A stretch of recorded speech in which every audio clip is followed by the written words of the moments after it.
The global energy market just lost 10 million barrels a day. The Strait of Hormuz it blocked. And the AI supercycle is masking a sovereign debt time bomb. If you think the 2026 bull market is safe, you are looking at the wrong data. Look, we're dealing with a violently contradictory macroeconomic environment right now.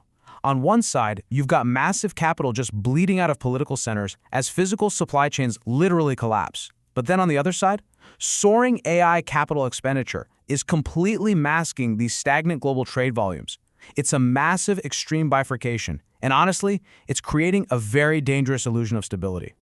Let's jump into Section 1, the Hormuz kinetic energy shock. It's wild how fast this happened. Regional hostilities transformed into a massive global supply disruption in literally a matter of days.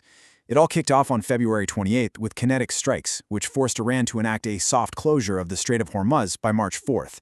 And then, by mid-March, infrastructure attacks, like the massive one on Qatar's Ras Laffan, permanently altered our global supply chains.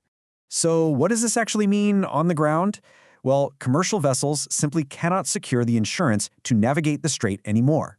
That means 10.5 million barrels per day of crude output are shut in, gone.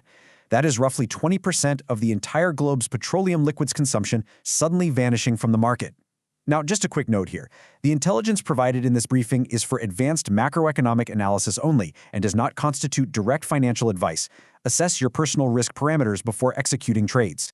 Even the International Energy Agency isn't mincing words on this. They're explicitly calling it the largest supply disruption in the history of the global oil market.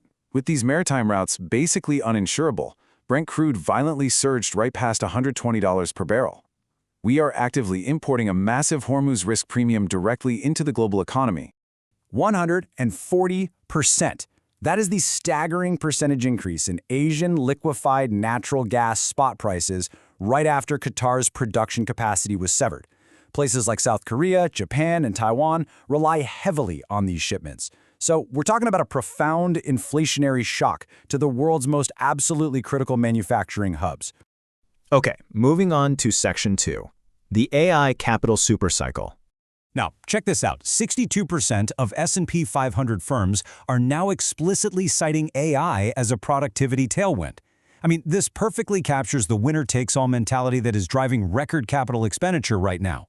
It's not just the mega-cap tech names anymore, guys. The AI trade is rapidly broadening out. We are actually projecting 13 to 15% above trend earnings growth for the S&P 500. And what's fueling this?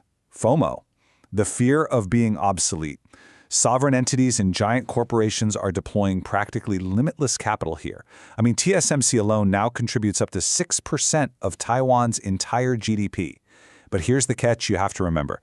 This crazy digital spending spree is artificially inflating index concentration, all while the physical economy is essentially burning. Which brings us to Section 3, Geopolitical Contagion and Inflation. So how do central banks handle this? Well, the Federal Reserve is trapped in a really dangerous corner. They are caught in this simultaneous hold. They literally cannot lower interest rates to support a softening labor market. Why?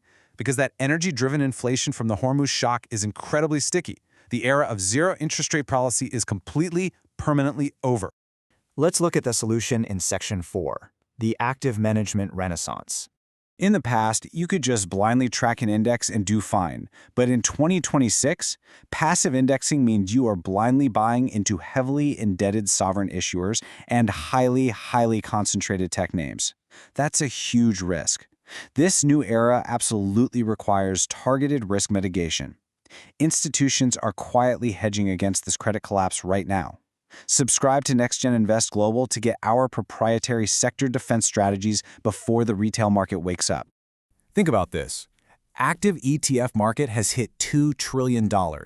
Driven by the absolute need for flexibility in this wild, volatile environment, a massive 66% of institutional investors now explicitly prefer active management for the coming year.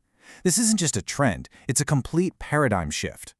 So where exactly is the smart money going? The capital is hiding in very specific places.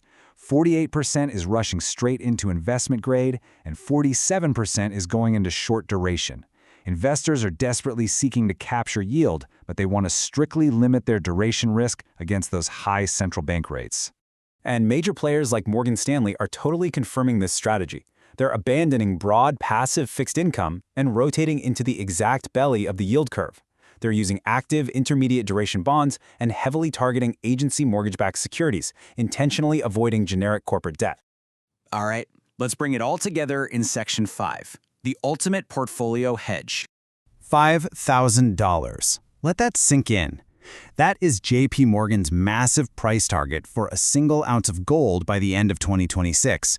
This is being driven by intense sovereign debt anxiety, that sticky inflation we talked about, and relentless ongoing accumulation by central banks, who clearly see the writing on the wall. So this is what the experts are calling the sovereign fortress strategy. It combines active intermediate fixed income, high-quality mortgage-backed securities, a solid 3 to 6% allocation in physical precious metals, and core global real estate to really ride out that inflation. This specific combination of real assets and active credit is the definitive structural response to our polarized era. The ultimate hedge for 2026 isn't the next AI microcap. It's the active fixed income ETF revolution, targeting the exact belly of the yield curve, paired with physical precious metals. This is the sovereign fortress strategy. Click the explainer on your screen to watch our full masterclass on executing the active ETF transition. Do not get left holding the bag on legacy mutual funds.